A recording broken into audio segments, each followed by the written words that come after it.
smart enough to win. That's how the story starts. Learning is the edge that sets your work apart. When the stakes get high and the pressure never stops, smart learning in your pocket puts your business at the top. Welcome to the Learning Advantage, from Insight to Impact, where we're going to show how smart learning fuels real business results. I'm Deb Laurel, and I'm your host. Hello. For over 40 years, Laurel and Associates Limited has worked alongside national and international managers to help them build their confidence in their own competence to successfully manage employees and create and maintain a positive, healthy, and supportive work environment where employees want to stay and do their best. We focus on making lackluster leaders legendary.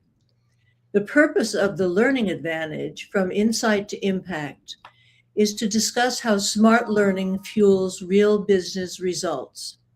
In each episode, we strive to deliver actionable strategies, evidence-based design tips, and real-world case studies that show how learning strengthens organizational health, advances sustainability, and drives profitability. There are some statistics that will be useful for you to keep in mind when we interview Tabatha. 54% of adults have literacy below a sixth grade level. 21% of adults in the US are illiterate in 2024.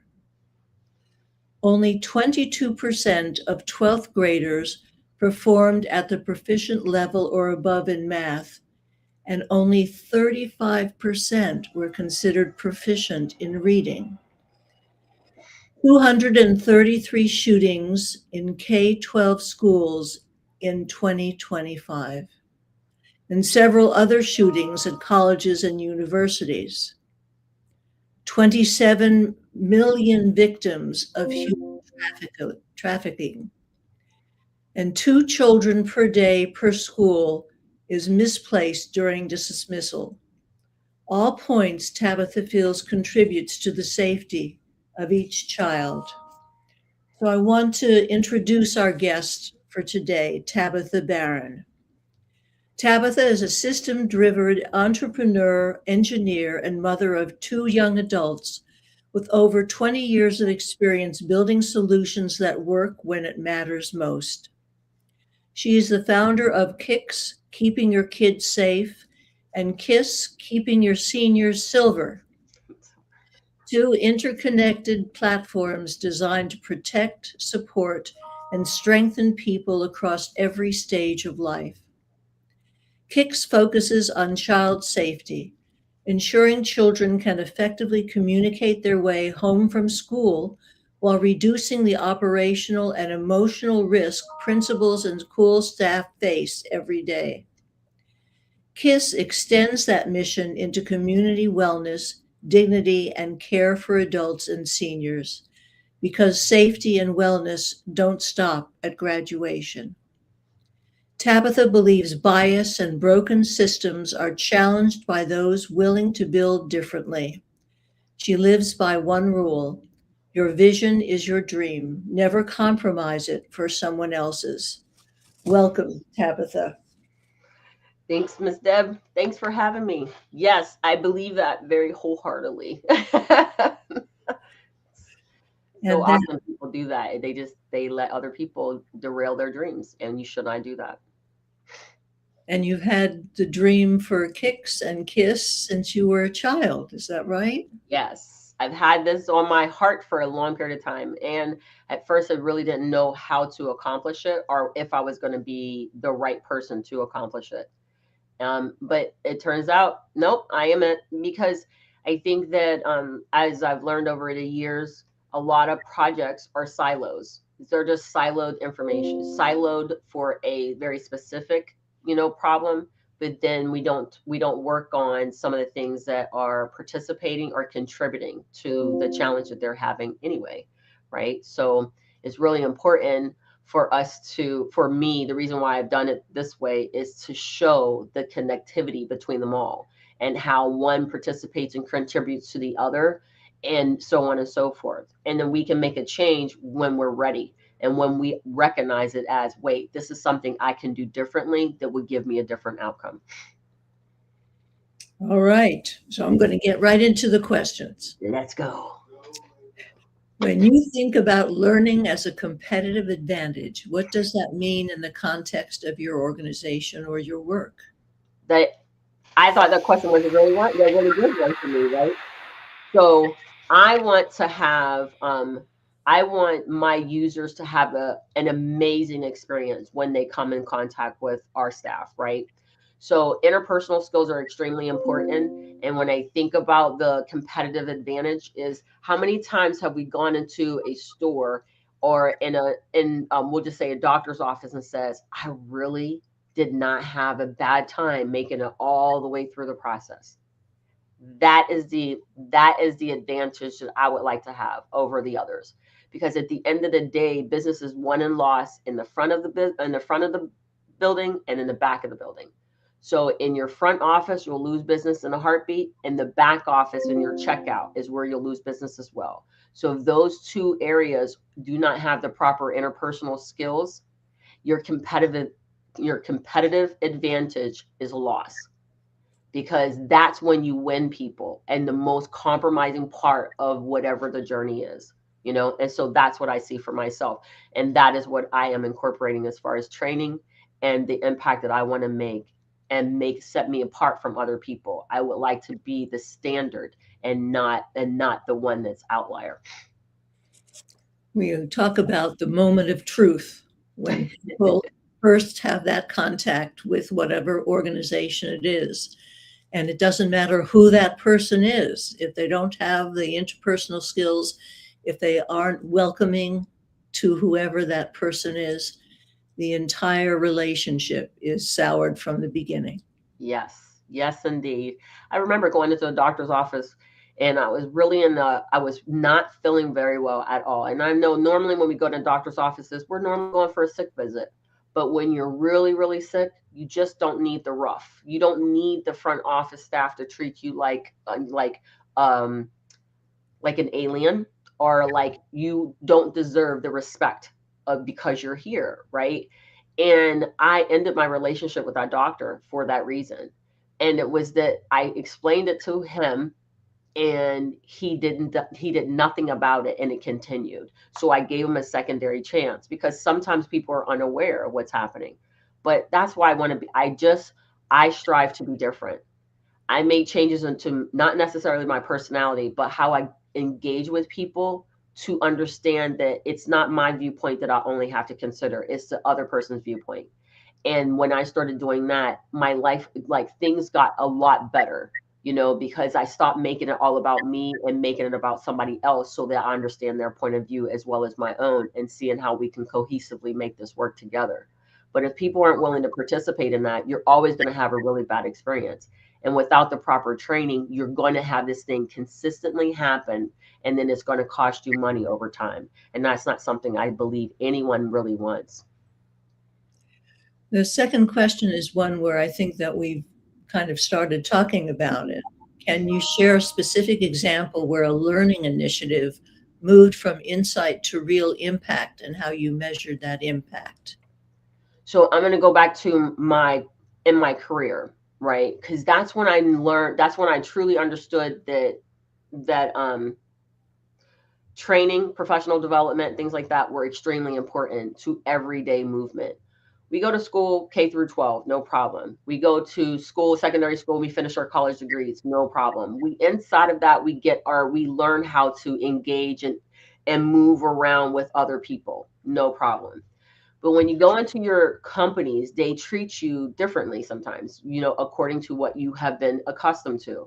In my specific circumstances, I became a manager, and I'm moving and I'm doing all the right things and there's progress being made. But because I would not do these very inappropriate, unprofessional things for and with my VPs, they decided to be angry with me and just start to make it all about it was my fault, but I was still producing. So I actually enrolled in classes intentionally for interpersonal skills to make sure that I was being able to learn real, learn the new skill set or sharpen what I had already had. And so I actually got an award for being the most improved because I think I was very disgruntled when I showed up. And when I got that award at the end of the classes, I was like, are you serious? And everybody voted that I had changed significantly during the course of that time. I was very guarded. I was very angry. I was very hurt. And when I walked out of that, I realized that professional development and learning was very necessary for my continuous growth. And so once I learned that, I had decided to work with other people that was going to help me to create that for my own organizations. Because the way I ended up measuring that is because the ROI that so what I was naturally turning back in for money for them had actually improved after I returned. So people noticed the difference. They were happy about those differences. And then they therefore put my VP in training because they realized that not it was time for him to go because he was actually the larger problem than I was. And the measurement was that I was still like, okay. And people were good with what I was doing. And, I got gifts from my people, so I'm good.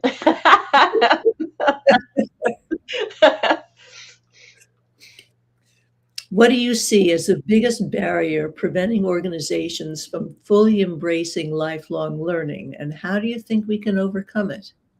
Oh my gosh, that's a big question, right? I, this is not going to be a very popular answer, but it is what it is. It is ego. Everybody's ego shows up somewhere along the situation. Now, whether we put it in a corner or we let it grandstand is totally up to us. I believe that a lot of people will say it's money, it's not money. I believe a lot of people will say it's time, it's not time. They believe that there is no need to continue to grow and teach people and learn, and that at a cost. But the problem I have with that ultimately is that you're costing your company way more money than it will cost you to train your people to stay on task and stay in line, right? And so I honestly believe it's ego. I think a lot of people get into those positions and they feel as though it's not their duty to continue to sharpen the iron that they have in the process, and they lose sight of what training truly is. Oh, you got your training, you went to school. No, life is nothing but a training ground. Think about firemen. When they go, they have to run into, they're the only ones running into burning buildings, but they have to learn how to do that. They run into burning buildings. They have a whole entire training camp. They have to go in and get recertified. They have to go in and make sure that they're still able to carry that weight. They have to go in and do these things. So why is it that they have to do those things, but the intellectuals or the other people may not have to sharpen their interpersonal skills or things like that? I think that there is it's an ego thing. It becomes it's on you. Go figure out what you want to do. But ultimately, if you pour into your client, if you pour into your employees in a way with training that will benefit them and you come out better. Your ROI can be like 10 times better than what you're currently doing right now. So I think the only way to overcome that is just to remove yourself from the circumstance, the situation, and say, would this be helpful to that person? Or would this be helpful for the company? And stop and put money aside for training, period. If you want people to be better, you got to teach them to be better. You can't assume that people have the same idea and focus that you do have. So you have to remove yourself from that and say, I may be teaching myself stuff, but what if somebody else is not able to do the same for themselves? Yeah, I find that fascinating. Yes. Well, I had not thought about that in terms of people's ego, and I have to think about that some more.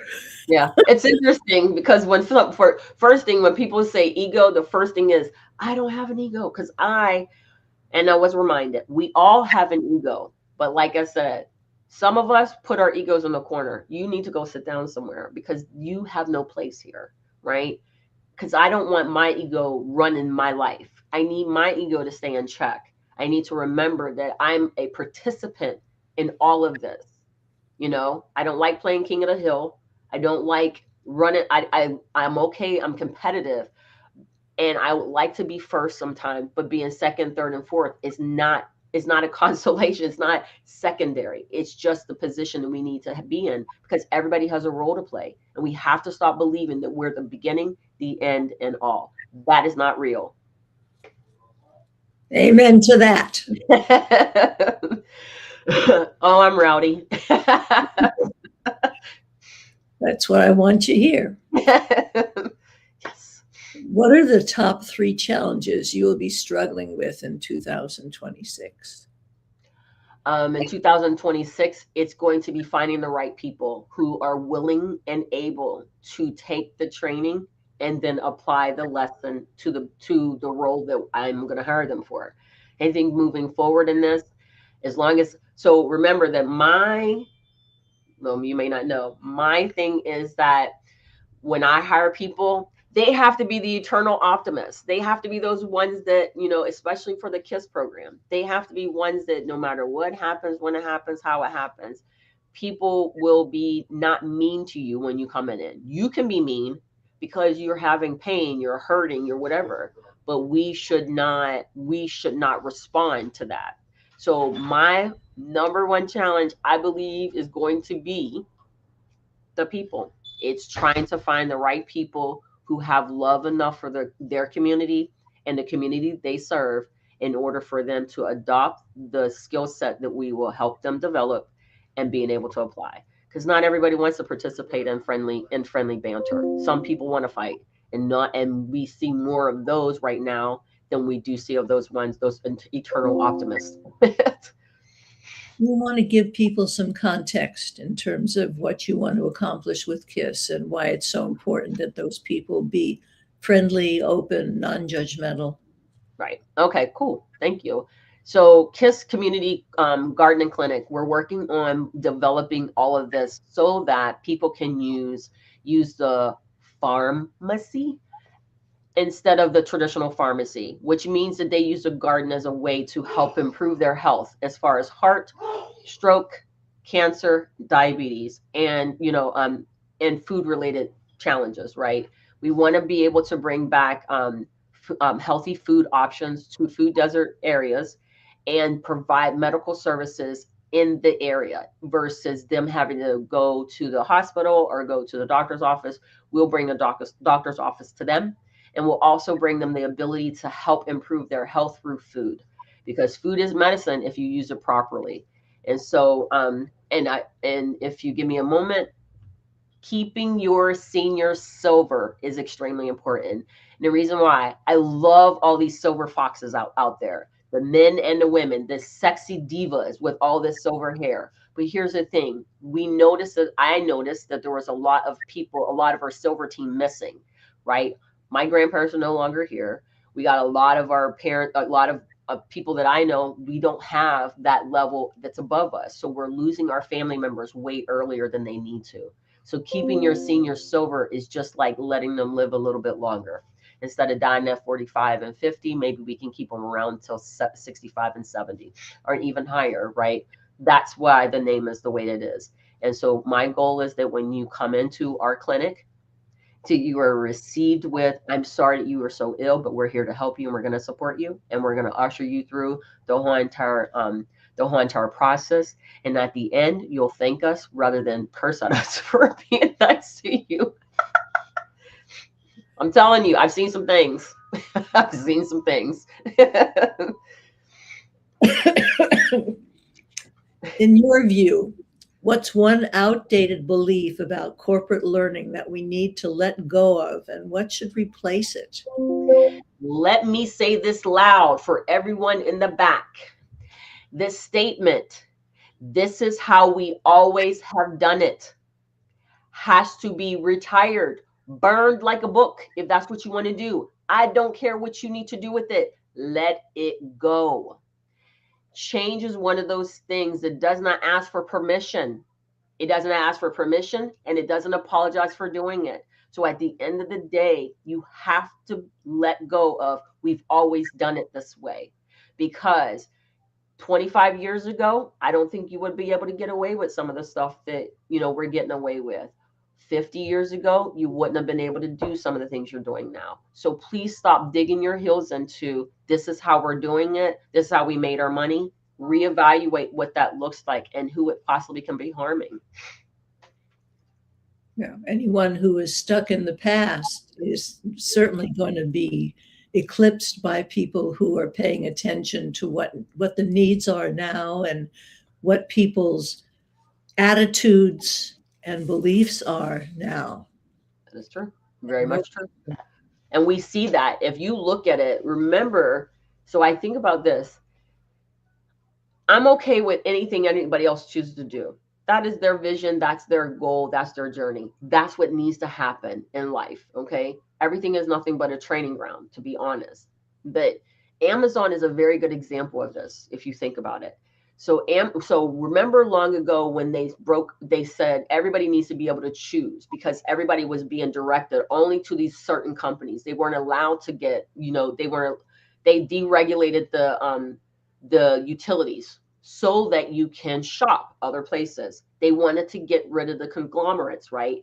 Why everybody had only one phone service. They only had one electric service, things like that. So why is it now that this is being reversed? All these stores are being shut down, right? All of these stores are closing some of their doors. Some stores have actually gone out of business. And one of the things is, I love Amazon. I'm not saying that Amazon is a horrible thing, but I think there should be regulations on how much should be funneled into one company. And that's what's happening. So instead of us deregulating, we're staying in a deregulated state, they've decided to pull everything back to conglomerate. And now we're down to the place where we only have, we have access to things, but it's now shrinking, And I think that that's part of what the problem is in a lot of cases, is that the rules don't apply all the way across, or we go back to how things originally were and we start all over again to now have to disconnect all this stuff again later. I remember Bell South. No, how I went and did the research on Bell South and AT&T. And remember, they were the reason why we have phones. But we have all these phone services that are competing against one another, which is amazing. But also remember that we need them to be deregulated because they were controlling our prices in a way that was not favorable to the consumer. Got to stay out of the past. I mean, the past is good to know how to form the future we want to have. That is what the past is good for. To tell us what to do and what not to do. Right. Because a lot of everybody who's done it before, they learn things that we need to understand so that we do not have those same mistakes moving forward. And that is definitely impacted when you train. How are you leveraging data, technology, or new learning methods to create more personalized and effective learning experiences? And I know you're going to want to put that in the connection with kids. For sure. So I'm working. So for the Kicks program, I actually created as much as I did from asking a lot of questions. So I have friends and stuff friends, family, everybody. No one was off limits. I would just call and ask questions. Hello, what is the problem? What do you need? What's the thing that's most important to you? And then I would move accordingly. But then I got to a point where all of the questions were answered outside, but then I had to go inside, which is school, and ask the questions. What keeps you up at night? What is the one thing you would like us to overcome, and things like that. So my projects are always normally based off of what other people have told me, explained to me is their largest challenges, and how can I solve those. I work with different leaders. I don't know everything, and I don't want to. That's not my life journey. That's not what's supposed to happen. I lean on people who know what I don't know. So if I have a gap, I place a person there. So training, I can train, but I can't do curriculum. So I'm working with someone who's going to help me build a curriculum that's going to give me the outcome in training that I want to have. I'm working with someone else that's going to help me as far as other parts of the businesses, what we have to do. So everybody that I use, I fill in a gap that I personally do not have. So so how I use and leverage that is based on the information provided to me. I find the person who's best suited to help me overcome that hurdle or cross that bridge so that I can be better for the experience. The people who are working with me can be better also for their journey. And all of this stuff is to continue to help people to grow and thrive in their personal lives. I'm hoping that that gave you an opening to talk about kicks and what you're doing with technology to help children to keep them safe. So, in that sense as well, the development of the app was more text messaging, right? Or just access. One of the things I learned that when my niece was placed on the wrong bus was the fact that people, we as the adults, have our egos front and center. And the only thing we don't ignore is technology. So I made sure to put technology in front of all of the not the students, because the students don't need a technology. They just need a card. The adults need the technology, the tablets, the phones, whatever, in order for them to be able to scan the ID of the child, know where they're supposed to be, and hand them to the correct person so that there is no mishap. With the opportunity for a parent to call and say, either I received my text message or I didn't receive my text message, where is my child? And the system allows them to enter in the child's information, bring up where they were last, and tell you exactly what time that either the bus took off or they walked on, home. That helps to close the gap as far as a student becoming missing.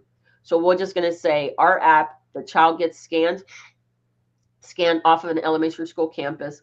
The child is in the right place. He's going to go ahead and walk. So now at 3:33, that child has left the building and he's left a very specific door. And the parents have a heads up and a message that says, hey, we're just going to say Johnny's on his way home and he left this door at 3:33.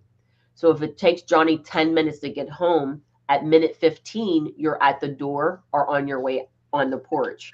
By that point, by minute 20, you're walking towards him at this point because it helps you to identify whether or not he is playing ding dong ditch, kicking over trash cans, or somebody's picked him up. But no matter what happens, you have enough information at that point to know where to go, and how much time. And 15 or 20 minutes is a far better window to find a child that's missing than a 50-minute 50 window to try to find a child. Because have you ever been on a school? Have you ever been on school premises? It's very challenging to get off of the school premises quickly, especially because of the car rider lines now. So if you think about it, in 20 minutes, they will not make it that far. So the likelihood of you getting your child back sooner is there. But if they have a 50-minute head start before you figure out the child's missing, then now you have a larger radius that you'll have to search. So that's how I'm leveraging for sure the technology to ensure that parents have enough information to make sure that their child remains safe and within the neighborhood without any incidents. Now, you've been talking with, was it Jamaica? Yes, so we're talking to Jamaica. Oh my gosh, that storm did a whole lot of damage.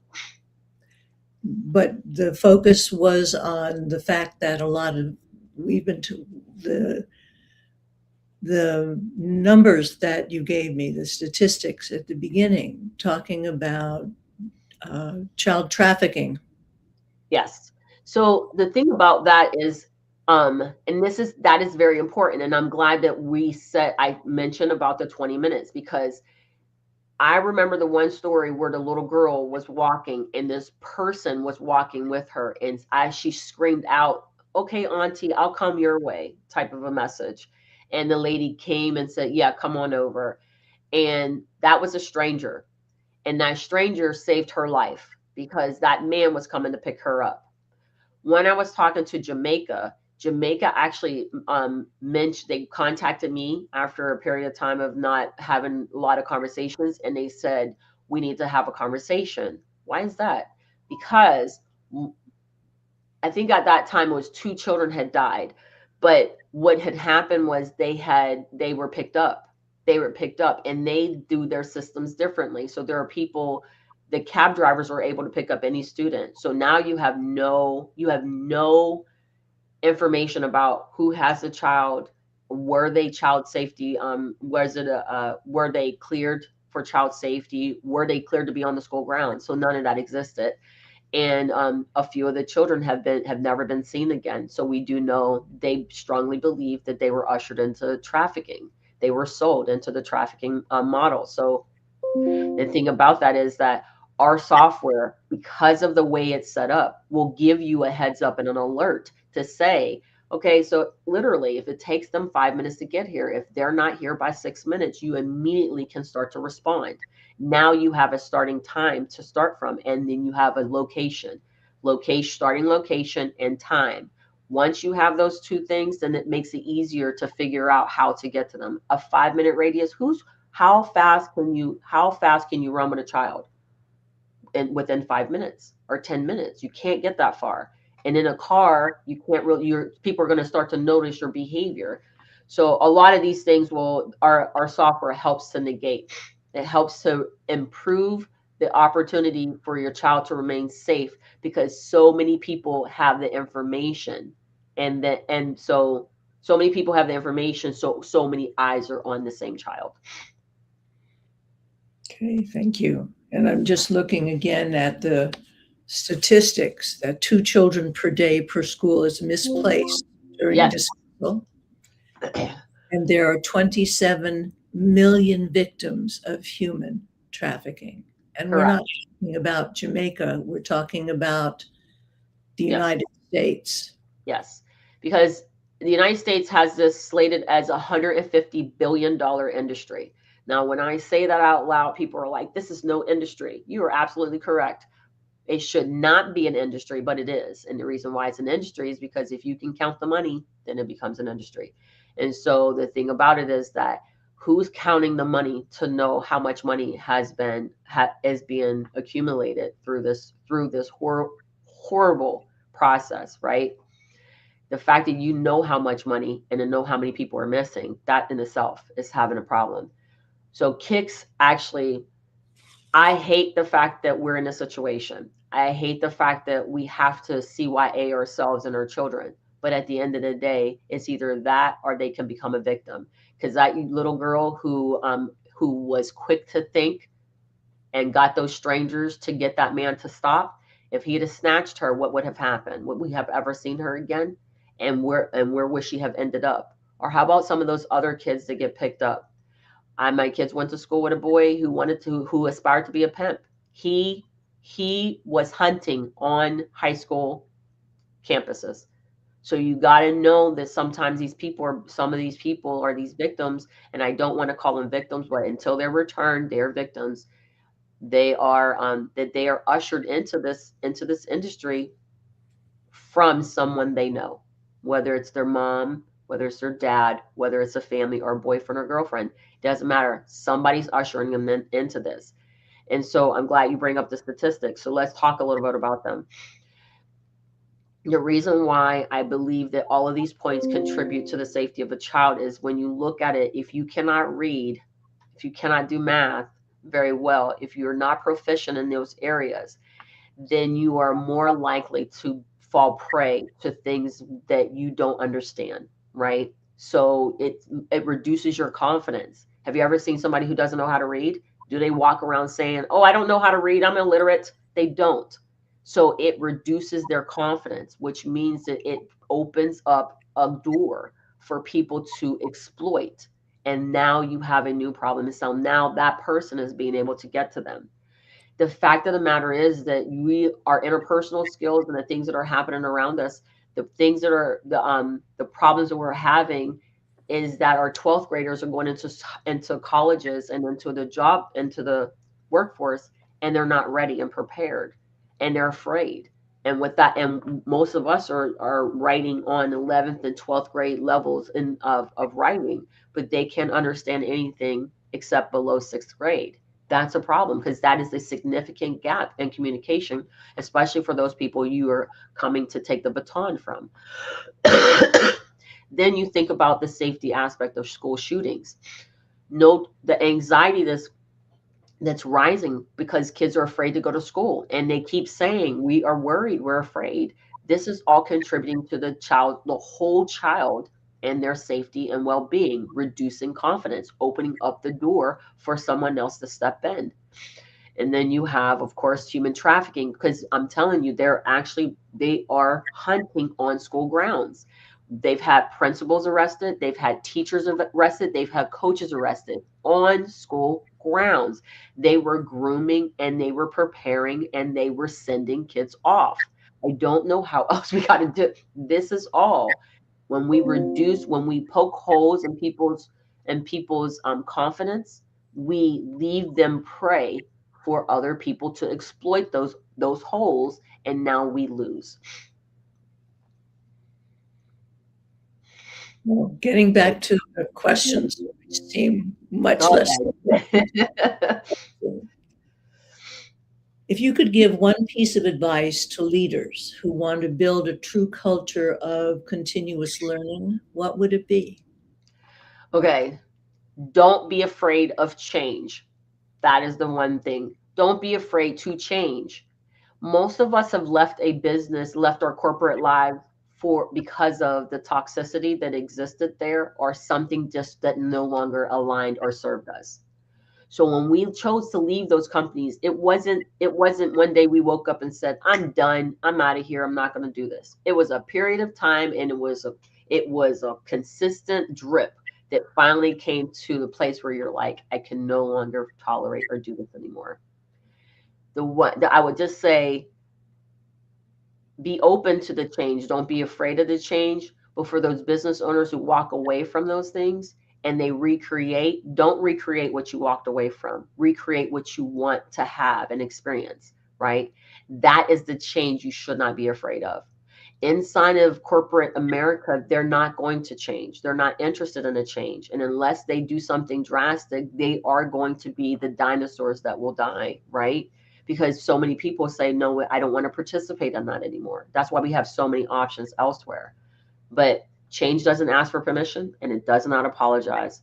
And if you can lean into the curve so that you can come out on the opposite side, much better for the experience, right? But don't be afraid of the change. Lean in. Know that it's the right thing to do, and don't recreate what you're walking away from.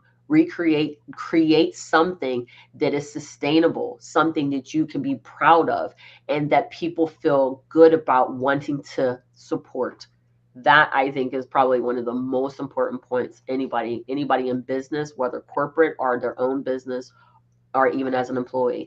Don't be afraid of change. Change is not bad, and it's going to come with or without you. So you either get on board or get run over by it. And that's why I do a lot of management training. And the whole idea is you're going to repeat what you know. If you don't know something, you don't know what the alternatives are, then you're much likely to repeat what Yep. you've learned before. So if you want to be a better manager, if you want to be a better person, opening your mind to new learning, Yep. whether it's in a formal or informal training capacity, doesn't matter. The whole point is we want people to be the best they can be. Yep. I don't mean to repeat, you know what I'm talking about. Yes. No, don't do that. But yes, let's do. We want you to thrive in your life and not just survive to get to the next day. We just, I'm with you with that. That because I think that a lot of people, that how I feel about businesses is this: you get your first business, you get your first job, and you go in and they teach you all of their bad habits. And then you go to the next job and they're like, no, we don't want those bad habits. We want to teach you all of our bad habits. And then you move forward, right?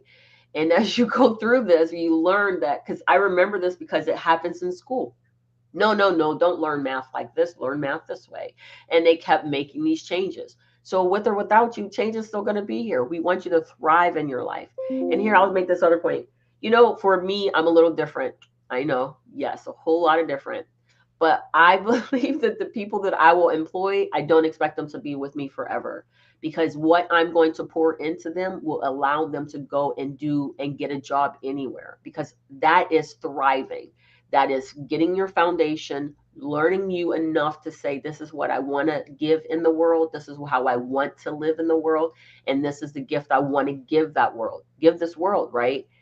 And be happy about it, because and know that you're doing the right thing. So then you'll look for very specific companies that feed that, so that you can continue to be the best that you want to be, and not the best that someone else is building you to be. All right, we got one more question. All right, one more question. What's one book, resource, or learning experience that has had a lasting impact on you personally? So I wrote down the 4 agreements. And the reason why is because these are unconscious. The fact of the matter is as we're growing up and, underneath our parents for 18 years, we automatically are ushered into the agreements that they have chosen in their lives. But when we get to a certain age, we realize that those agreements are no longer valid for our own lives. And I think when I read that book, and I read it a couple of times, and I actually sat down and realized that that's what makes me so different, is that there were agreements that I didn't agree with very early on in my life, but I just went along to get along, so that so you don't have to deal with the consequences of being different, right? But the point is that I just realized that there are things that I don't want to unconsciously do. And I do need to make sure that I myself keep the promise to myself too, because I am important as well, right? And I think so often I found myself making everybody else more important than me. And that may be okay for a period of time, but it's not a long-term strategy that should be kept. And I think that the 4 agreements let me know that I needed to make sure that I was participating in my own life and in my own journey in a way that was going to help me to be the person that I wanted to be and wanted to present to the rest of the world. But I do first had to come to grips with the fact that it's me first. I need to, if I'm going to let my yes mean yes, my no mean no, it needs to start with me first, right? All right. Yeah. And the 4 agreements, if people aren't familiar with that. Oh yeah, the 4 agreements. It was the Don Miguel. Is it Don Miguel? Yep. Yep. Don Miguel Ruiz. Yes. The 4 agreements. So, what does it say? It says, be impeccable with your words. Don't take anything personally. Don't make assumptions, and do your best. And I have to honestly say, the one thing that I noticed for sure is that many people make a lot of assumptions. You should not make assumptions. Assumptions are bad. When we were younger, and we used to talk about it all the time. When you make assumptions, you make a what out of who and who, right? But the bottom line is, when you make assumptions, you cut off all communications. Making assumptions are bad. Asking questions is much better. Being curious makes you better. All right. I want to thank Tabatha for sharing her passion and her curiosity and the results of those. Please keep in mind, Kicks, keeping your kids safe, and Kiss, keeping your seniors silver, and what she's attempting to achieve with both of those.